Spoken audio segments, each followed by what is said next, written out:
The neoliberal turn in political economy that the world took at the end of the 1970s. Let's start with the review of the circumstances that set the world up for the neoliberal turn.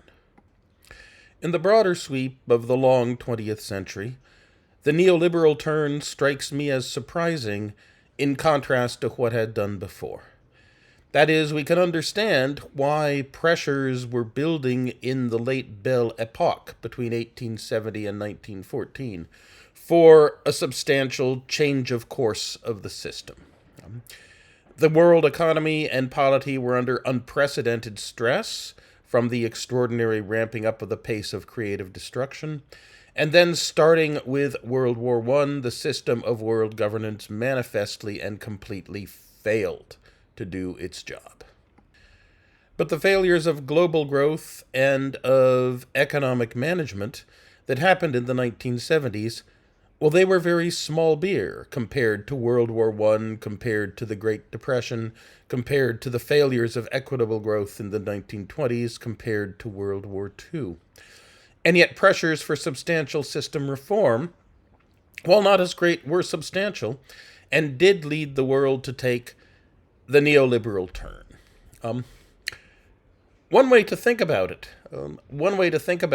is that the 30 glorious years that had followed World War II were so good for the global economy that they made it impossible for any reversion to anything that was closer to average post-1870 growth to seem satisfactory. That the 30 glorious years had really raised the bar. With incomes relatively equally distributed, for white guys at least, but inclusion was advancing rapidly. With incomes doubling in a generation, with economic uncertainty very low with respect to either employment or prices, except on the upside, the bar that the 30 glorious years provided that people had gotten used to was very, very high. And so when they failed to clear the bar, even by amounts that seem to us, who have seen much worse and much bigger economic problems and disasters, discontent was rife. And then it mattered that the only ideas on the menu were from the right. Really existing socialism had proven a bust and was visible, but right-wing promises, since there were no functioning righter-wing regimes than social democracy, right-wing promises could be of utopian dream castles. Thus, while there was nothing as far as economic policy was concerned on the left wing of the menu, there were very attractive visions on the right. So governments in the 1970s failed to clear that high bar for performance that the 30 glorious years had set, and when they failed to clear that bar, calls for institutional reform of the social democracy that had guided the global north from 1945 on became louder and louder. From a fundamental economist perspective, the thing that people should have been most disturbed about starting in 1973 was the productivity slowdown. That is, since 1973, output per worker in the global north, as measured by standard statistics, had averaged not the 3% per year of 1938 to 73, but much, much less, rather 1.5% per year. Now, in long-term historical perspective, this is still great. It is equal to the growth rate over 1870 to 1913. It is vastly in excess of the growth rate in any earlier age. It is that economic El Dorado that economists after 1918 desperately wished they could get back to, and that the global north did not match from 1914 to 1938. But it came after expectations had been revolutionized in an upward direction by 1945 to 1973. Moreover, the wedge between average and typical was larger after 1973 than before 1914.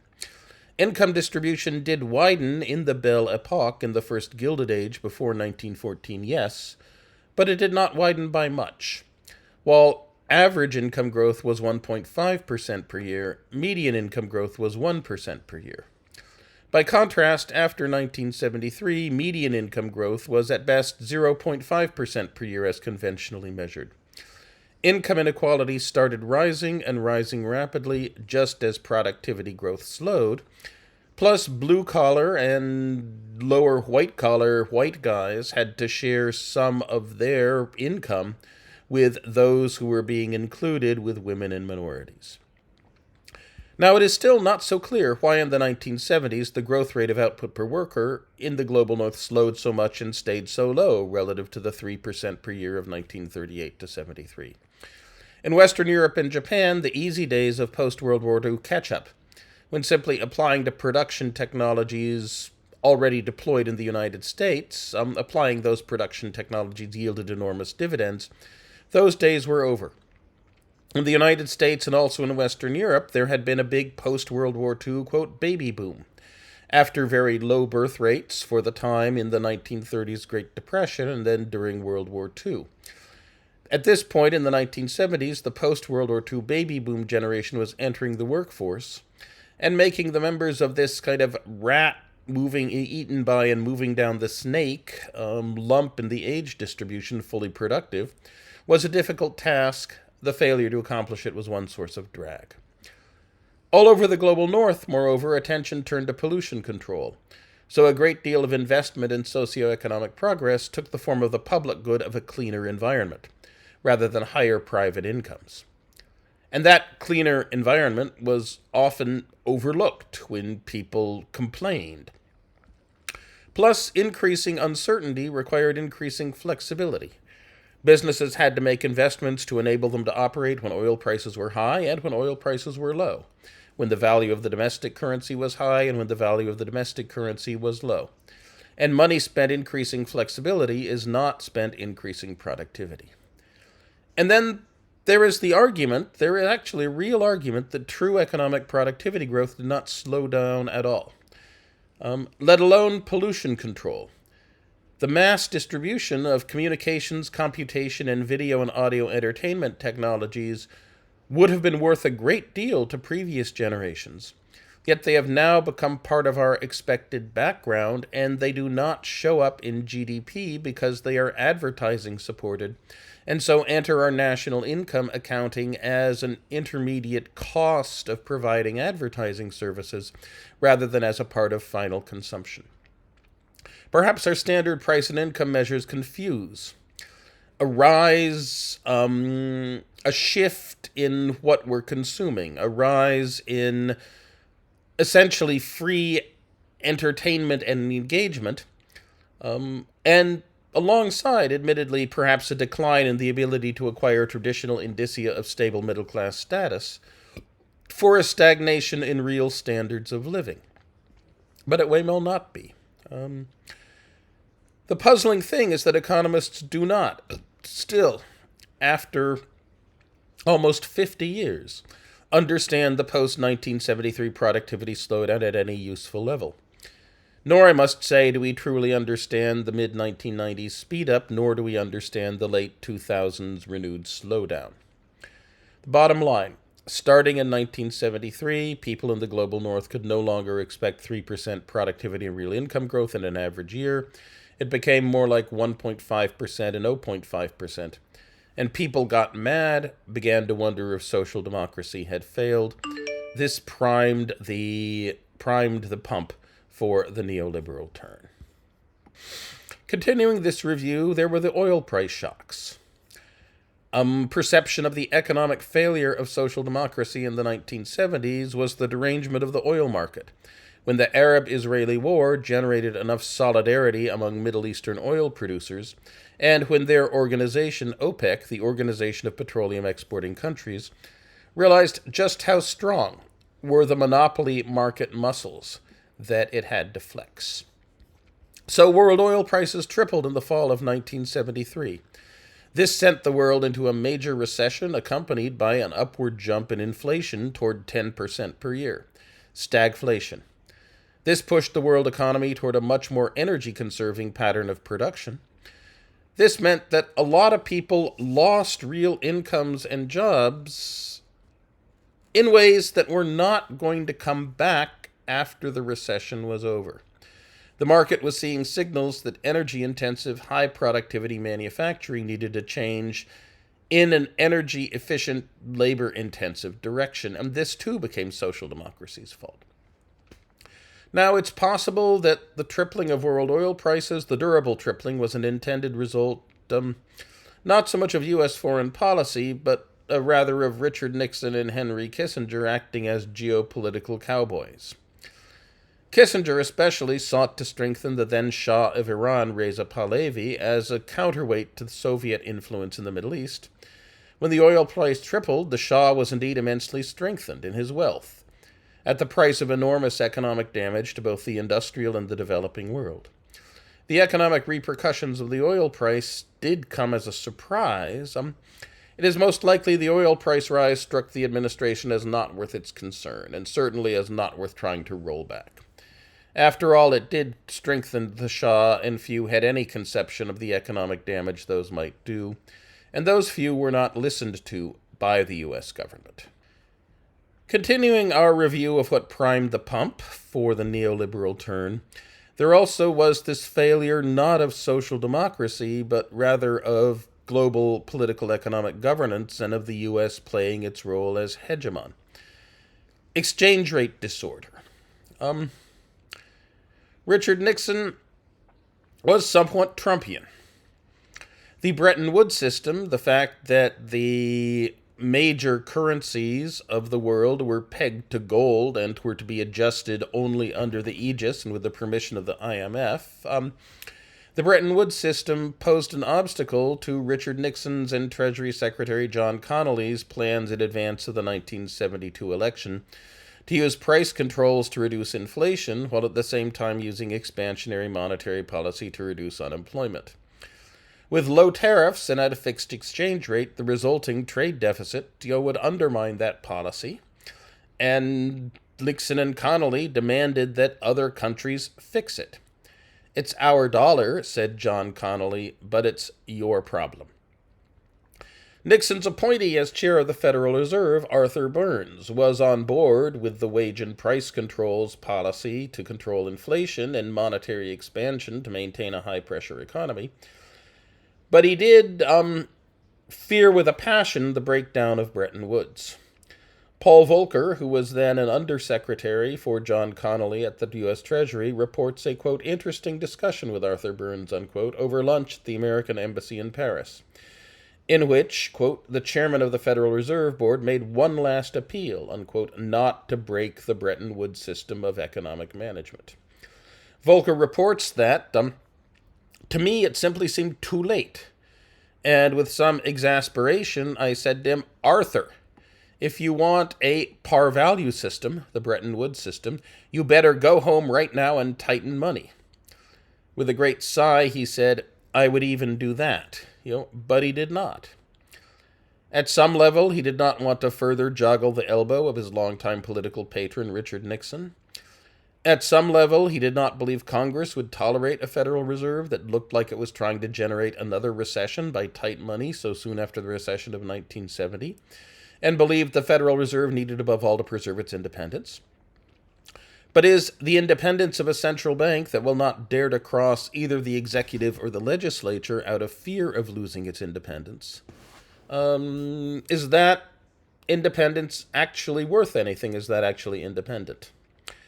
As I said, U.S. Treasury Secretary John Connally claimed with respect to the dollar that it's our currency, but it's your problem. So the Bretton Woods fixed parity system was abandoned, and the United States forced the move to the current system of largely floating exchange rates between the U.S., Japan, Europe, the British pound. And this meant that after 1973, pretty much every decision to engage in international trade by a business, and every decision by a worker to work in an export or an importing competing industry, became a speculation on the foreign exchanges. Some economists, most prominently Milton Friedman, did not fear this. Rational markets were, after all, stable, and foreign exchange values would thus fluctuate slowly, gradually, and predictably in response only to slow changes of underlying fundamentals of comparative advantage. Milton Friedman, I think, understood neither finance nor foreign exchange markets. Foreign exchange markets capitalize all future expected interest rate differentials between countries and load that capitalized value into the current value of the exchange rate. Financial markets regularly project large and persistent movements in interest rates and then quickly and idiosyncratically revise their projections. They are not rational in their values and expectations, and so exchange rates varied widely and rapidly. And that further increased the destructive element of the creative destruction of the market economy. Continuing our review, last there was the inflation of the 1970s itself, and then its cure. The 1970s were the world's only peacetime burst of inflation in the long 20th century. The 1970s was the only era in which that inflation meant that business, enterprise, and financing transactions also became speculations on the future of the monetary policy. And concern about inflation was an important factor in nearly all business decisions. Now, at a surface level, the United States had a burst of inflation in the 1970s because no one, until Paul Volcker took office as chairman of the Federal Reserve at the end of the 1970s, no one in a position to make anti-inflationary policy placed a sufficient high priority on stopping inflation. Other goals always took precedence. People wanted to solve the energy crisis, or maintain a high-pressure economy, or fight the current recession. As a result, policymakers throughout the 1970s were all willing to run some risk of non-declining or increasing inflation in order to achieve other goals. After the fact, most such policymakers believed they had misjudged the risks, that they would have achieved more of their goals if they'd spent more of their political capital and institutional capacity trying to control inflation earlier. At a somewhat deeper level, the United States had a burst of inflation in the 1970s because economic policymakers during the 1960s dealt their successors a very bad hand. Lyndon Johnson, Arthur Oaken, and William McChesney Martin left Richard Nixon, Paul McCracken, and Arthur Burns nothing but painful dilemmas with no attractive choices.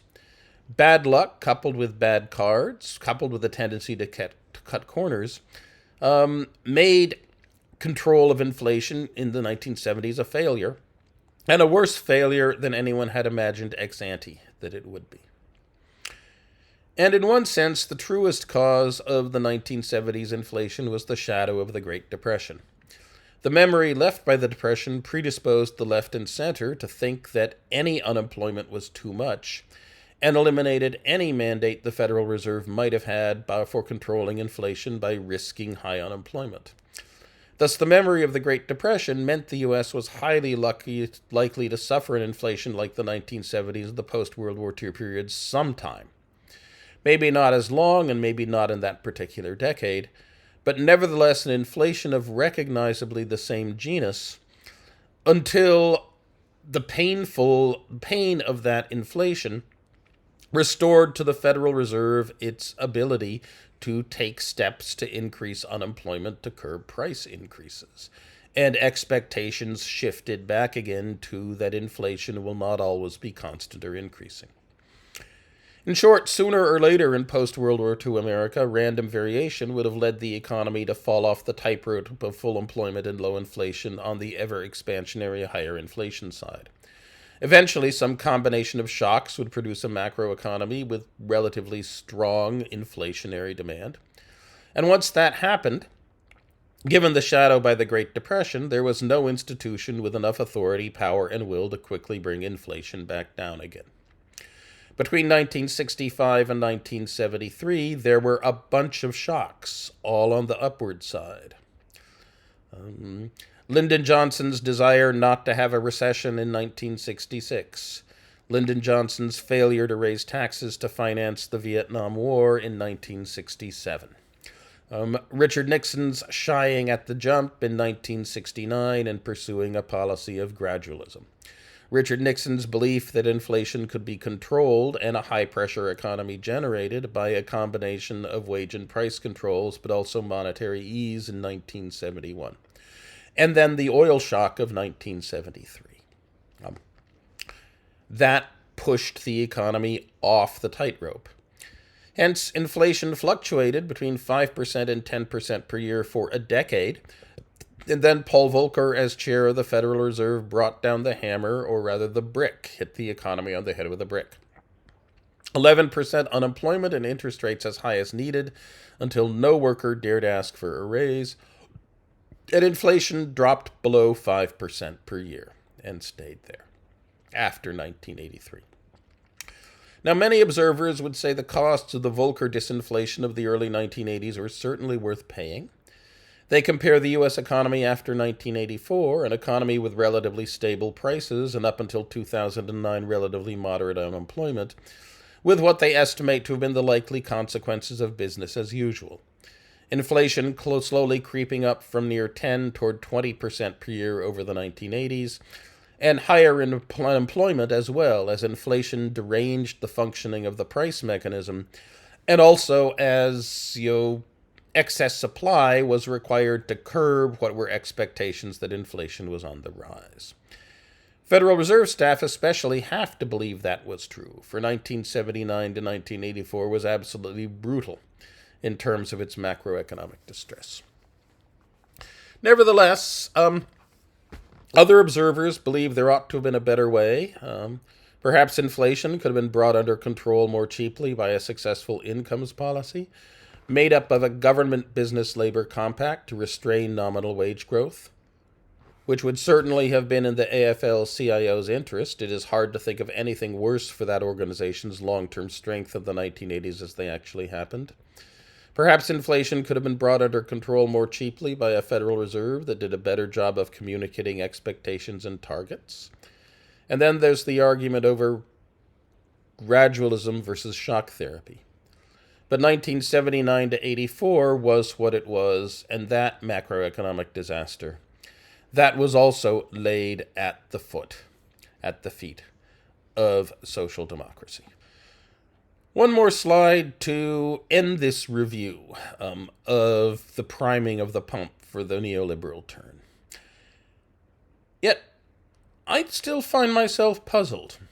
All of these causes, even together, do not look big enough to me to derange a political economic system that had worked for a generation better than anything else the global North had ever seen. So what else contributed? The rigid ideology of the right-wing remnant gathered around the Mont Pelerin Society that still hated that communist Roosevelt and thought the New Deal needed to be fought and destroyed. The astroturf of right-wing plutocrats seeking to create the appearance of a mass movement. Paul Krugman is sure that it was the inflation of the 1970s what done it. That it had a grossly outsized effect, that people saw their rising wages and profits as their just reward to their skills, rather than as the necessary flip side of rising prices, but they saw the rising prices as stealing their wealth from them because of the incompetence of the big damn government. And inflation, more than anything else, rubs people's noses into the fact that the market economy is not delivering things to those who deserve them, and thus respecting Polanyian rights, but rather rewarding the lucky and those who can see how to cheat their way into a better place in the system. Plus, a government that cannot keep there from being annoying inflation is almost surely incompetent among other dimensions as well. Thomas Piketty believes that social democracy is in fact unstable, that in the end wealth will tell in politics, and thus in the end a capitalist economy will produce concentrated wealthy who will then have the power and levers to rearrange politics to their liking. And then there's the pure chance explanation. Reagan and Thatcher were lucky enough to win election at about the same time, and then very lucky to win re-election. And they and their advisors left their mark. And then there's the belief that social democracy really had vastly overreached. Too much bureaucracy, too much money to unionized workers who did not work hard enough, too much government sticking its nose in and telling people what to do. The Nixon-Ford-Carter oil regulation policy was an absolute disaster. Lines of people waiting for hours to get gasoline for their cars was an enormous insult. Alfred Kahn, he took the baton Jimmy Carter gave him for regulatory reform, and his reforms did produce enormous benefits to consumers and entrepreneurs alike, with the dismantling of the ICC's restrictions on trucking and the FAA's restriction on air travel. Corrupt private sector mobbed up union bosses like the U.S. Teamsters left a bad smell. Public sector unions whose strikes seemed calculated to inconvenience the public at large as much as possible. There were disappointments in emerging markets as well. Hopes for social democracy turned into anti-social, undemocratic kleptocracies, and those also were laid at the feet of those who had tried to make government do too much. Add all of these up, and a belief that governing less might be governing better, that Reagan and Thatcher were the people to make it happen, that the world had drifted too far away from understanding and respecting the logic of the market, that the market giveth, the market taketh away, blessed be its holy name. That view had remarkably wide sway at the start of the 1980s. And, as I said before, Eric Hobsbawm, lifelong communist, no, lifetime Stalinist, at the end of his life eager to defend the Soviet collectivization of agriculture in the 1930s. At one point, he wrote, in a period, the 1930s, in which, as you might imagine, mass murder and mass suffering are absolutely universal, the chance of a new world being born in great suffering would still have been worth backing. Now, the point is, looking back as a historian, I would say the sacrifices made by the Russian people were probably only marginally worthwhile. The sacrifices were enormous, they were excessive by almost any standard, and excessively great. But I'm looking back at it now, and I'm saying that because it turns out the Soviet Union was not the beginning of the world revolution, unquote. The Soviet Union was a mistake, to Eric Hobsbawm, and yet the sacrifices made by the Russian people, i.e. their mass murder and starvation by Stalin and company, were nevertheless, quote, worthwhile, even only marginally. Yet that Eric Hobsbawm, from that underlying perspective, can also write of, quote, the rigidities, inefficiencies, and economic wastages so often sheltering under Golden Age government policies, once those were no longer kept afloat by the ever-rising tide of Golden Age prosperity, employment, and government revenues. There was considerable scope for applying the neoliberal cleansing agent to the encrusting hull of many a good ship mixed economy with beneficial results. Even the British left was eventually to admit that some of the ruthless shocks imposed on the British economy by Mrs. Thatcher had probably been necessary. And so the pump was primed for the neoliberal turn.